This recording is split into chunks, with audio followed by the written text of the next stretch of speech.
March 18 this year, Arun Puri, the chairman and editor-in-chief of India Today,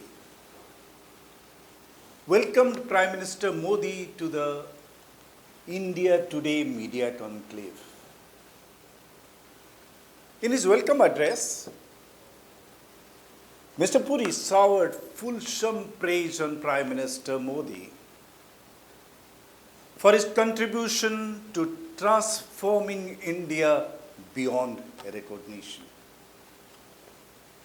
Among many examples that he cited, Mr. Puri singled out Mr. Modi's contribution in developing the northeastern states.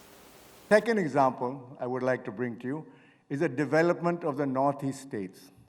The Prime Minister focused on this at the start of his first term, bringing connectivity and development to a neglected part of India.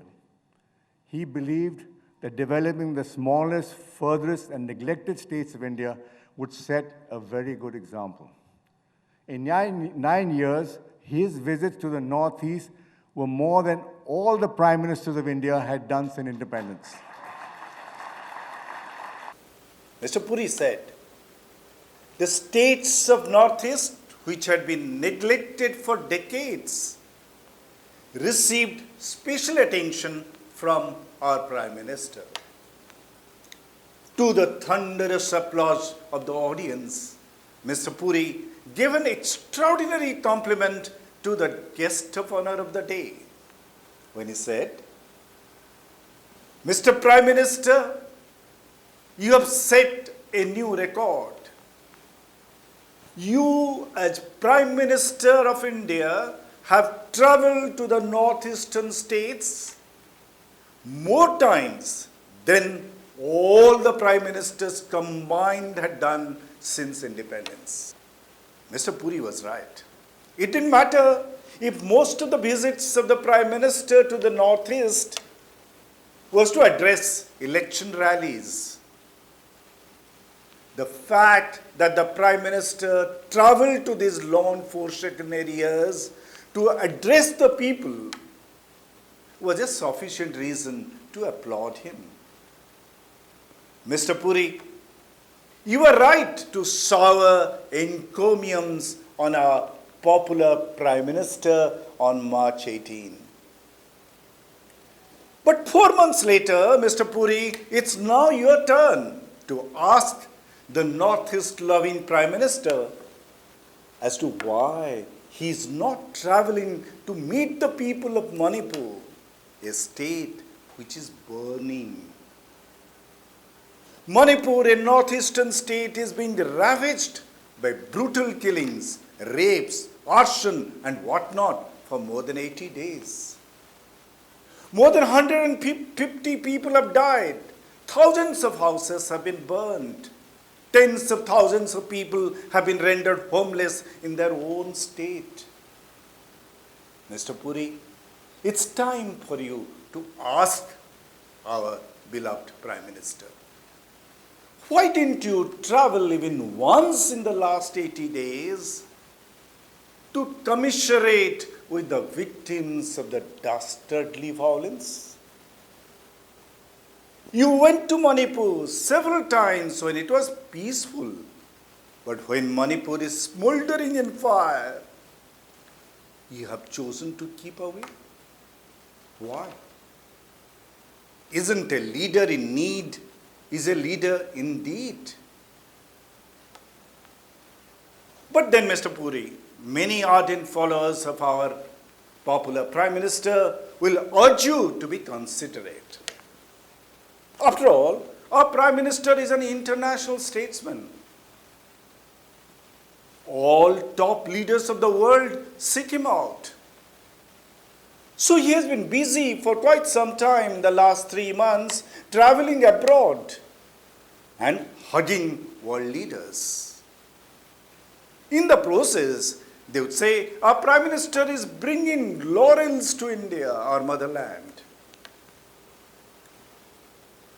But then, someone may ask, our Prime Minister is not always abroad. But his foot soldiers would argue, when Prime Minister is not traveling abroad, he is busy giving shape to the agenda of the ruling party, BJP, and the larger alliance, NDA. After all, he is the supreme leader of his party and the NDA. He has to address the concerns of 38 supporting parties. The Prime Minister has to ensure that the BJP and the Red NDA rule the country forever in the larger interest of India and the Indians as a whole. In the midst of this busy schedule, how could he have found time to travel to Manipur? That too when there were no immediate compulsions of elections. Mr. Puri, you may accept this argument in all humility. But then you may think about asking the Prime Minister, Sir, because of your hectic schedule, you could not travel to Manipur. That is understandable. But then why didn't you speak?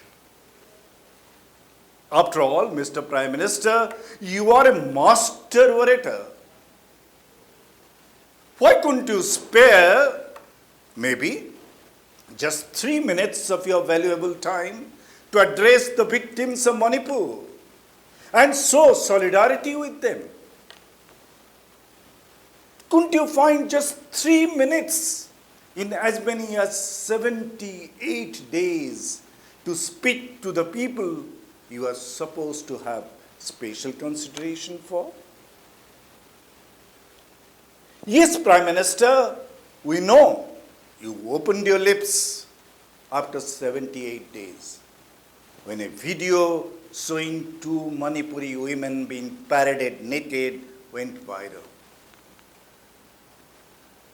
Mr. Puri, you may ask our beloved Prime Minister, you are pained to see the disturbing video. But then, were you not equally pained when several Manipuri women came to Delhi to meet you and your Home Minister, but they were not granted permission? You didn't meet them, but the media brought to you the graphic details of their suffering. How the women were being gang raped while their men folk, husbands, brothers, and sons were being mercilessly slaughtered. They narrated the tragic tale of how a young woman and a child were charred to death when the ambulance they were traveling in to go to the hospital was set afire. These shocking stories did not melt your heart, Mr. Prime Minister. If it did, why didn't you speak up? Mr. Puri, you were right in singing paeans to our beloved Prime Minister on March 18. Today, 4 months later, it's time, Mr. Puri, for you to show the mirror to our immensely popular Prime Minister and ask him some difficult questions. As the owner and editor-in-chief of a highly influential India Today group, Mr. Puri, you owe it to the beleaguered people of Manipur to speak up. Thank you.